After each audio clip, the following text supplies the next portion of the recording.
Folks, have a seat. We've started. We've got about a 4.5-hour town hall. This is going to be fun. Yeah, right. Thank you for coming out. Come on in. We got seats in the back.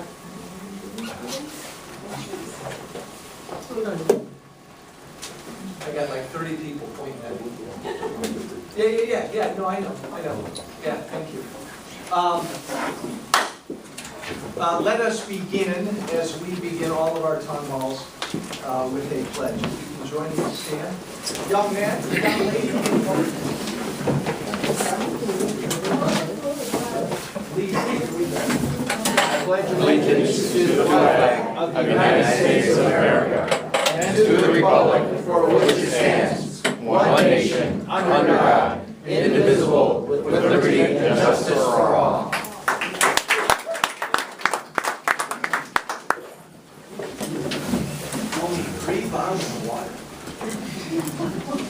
Hey, welcome. I am Congressman Joe Walsh. It's good to see everybody out. You got nothing better to do this afternoon. Good. I want. Hopefully, I've got some answers. I want to hear some thoughts. Let me do this. We always begin our town halls with a pledge for a very simple reason. This is the greatest country in the history of the world. It's founded upon one idea: freedom. Freedom, freedom, freedom, freedom. Say that to yourself every night when you go to bed. Freedom, freedom, freedom, freedom. The second thing we always do at the beginning of our town halls is we acknowledge the men and women over the years who have died, who have been hurt, who have served to protect us and protect this country, protect this freedom. I think it's today's Wall Street Journal has a very moving piece about another roadside bomb in Afghanistan. I just started to get into the piece, and I read the headline in the RV. I think 4 of our guys in a truck were all killed, and they've got this picture of one of our men the day before yesterday's incident. And you look at this picture and you realize this guy's dying in a day, and he's there. It looked like he was either handing a toy, he was playing with a young Afghani boy, an American serviceman, playing with a young Afghani boy, talking to, and a day later he's going to die. I am blessed to be doing what I'm doing. Probably the most rewarding part of my job has been to meet the men and women who served in our military. We've tried to do a lot. We've held veterans round tables. We're going to have a Veterans Expo. We gave out a Congressional Veterans Commendation a couple weeks ago to 13 former servicemen. Look, things in Washington are ugly right now. May be ugly for a while. We're doing a lot of fighting. Republicans and Democrats, conservatives and liberals. It's like we're going at it like this every single day. We are all unified in the fact that we love, adore, respect, and are thankful for the men and women who have served. If you have worn the uniform of this country, if you have served this country, please either stand up or raise your hand in the air.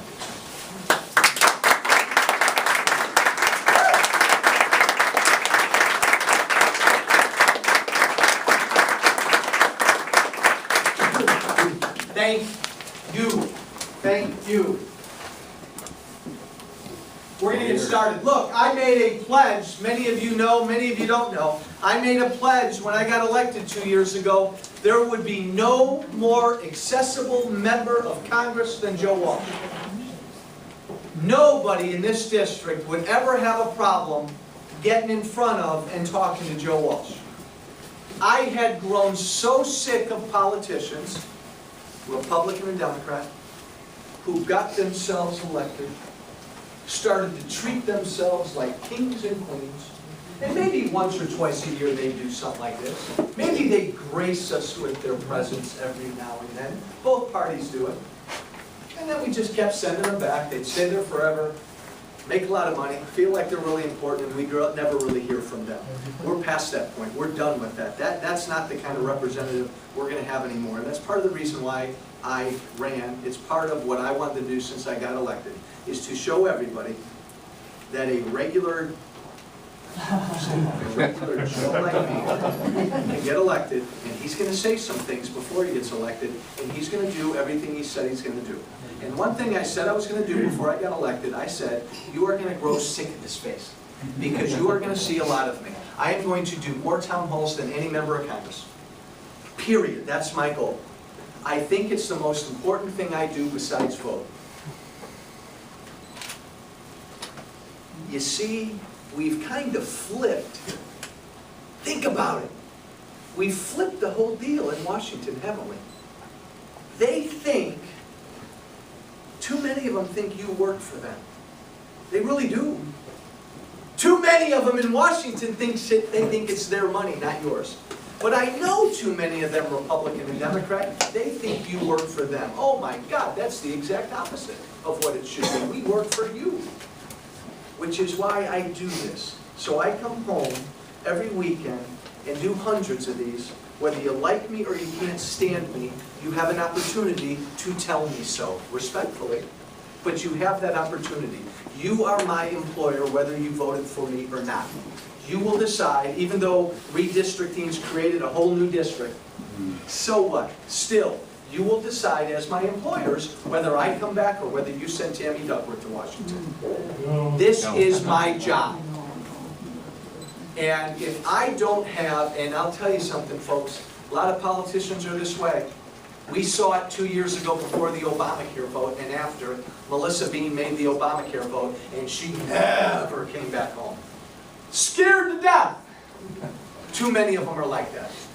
I don't care what I vote on every week. I don't care what I said when I'm on TV. If I don't have the courage to come back home every weekend and let you tell me what you think of what I'm doing, I don't deserve to be your congressman. Plain and simple.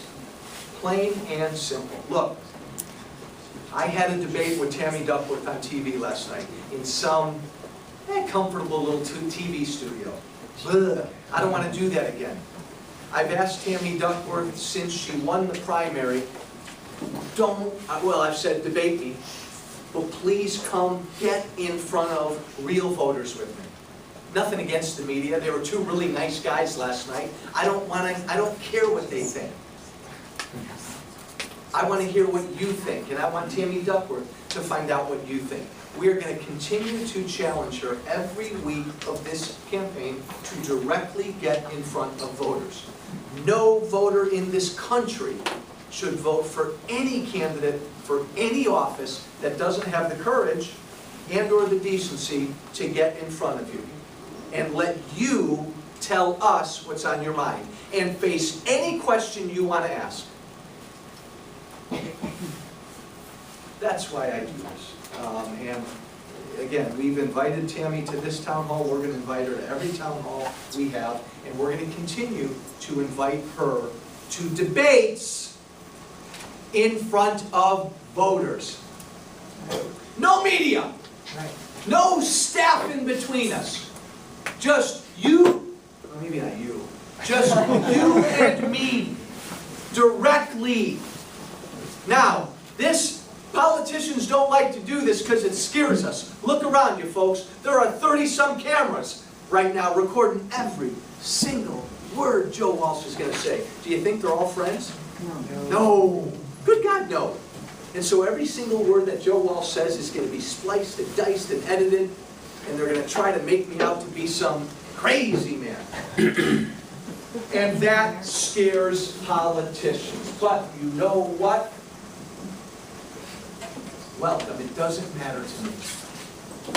Folks, we have so darn much at stake this year. I'm not going to be bashful about what I think. We have so much at stake. And if we don't get this election right, we are in deep, deep soup. we may be beyond in deep, deep soup. So, it's kind of like what I told Tammy last night, because, you know, she throws out this thing, you know, this is the talking point, you want to end Medicare as we know it. She probably says that to herself before she goes to sleep every night. End Medicare as we know it, end Medicare as we know it. We're done with that. We are done with politics. I don't have, God, always remember to smile. So I'll say this with a smile.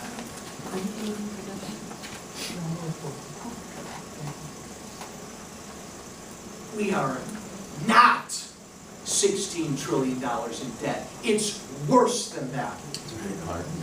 The unemployment rate is not 8.1%. It's worse than that. More people in Bloomingdale this year will lose their homes than last year. You go into some small manufacturing parts of this district, they're like ghost towns. Ghost towns. It's really so easy. Americans aren't working. Our economy's not growing. Our government doesn't live within its means, and we have a healthcare crisis. That about sums it up. Why in God's name do we talk about gay marriage? Why do we talk about contraception? Why do we talk about student loans? Why do we talk about war on women?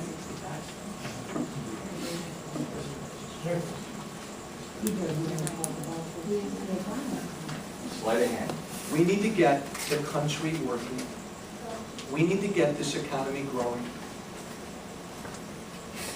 It will be unforgivable if we don't do something about this debt. It will be unforgivable. And shame on any politician, Republican or Democrat, who won't acknowledge it. Every Republican and Democrat in Washington, is that the right direction?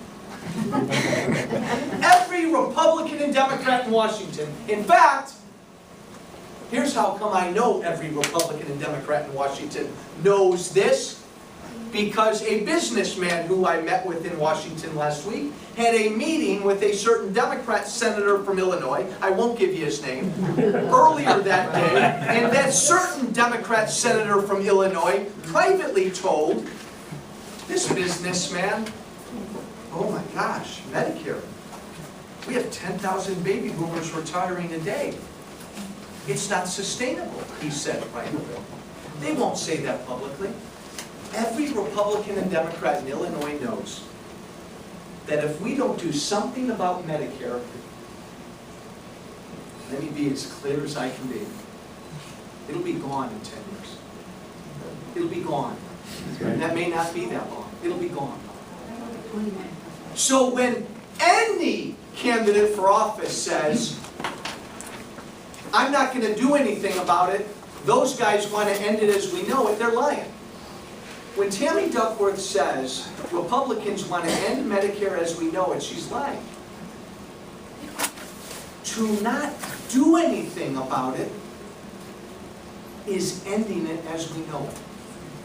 Exactly. And their bet is, Obama's bet and Duckworth's bet is that enough 60, 70, and 80-year-olds are going to get really wound up because they don't want anybody to touch their Medicare. And they're going to bet that most Americans don't really have the courage or the smarts to do what's right. And I'm going to close with this, and then I'm done talking. And I didn't mean to even go this way. Folks, we've conditioned our politicians. Tom Colburn, a United States Senator from Oklahoma, has a new book out called The Debt Bound. Phenomenal book, buy it. The Debt Bound. He says some pretty scary things. Some fascinating things. Who knows exactly when this will happen? But he said one thing that made my jaw drop. If we don't do anything,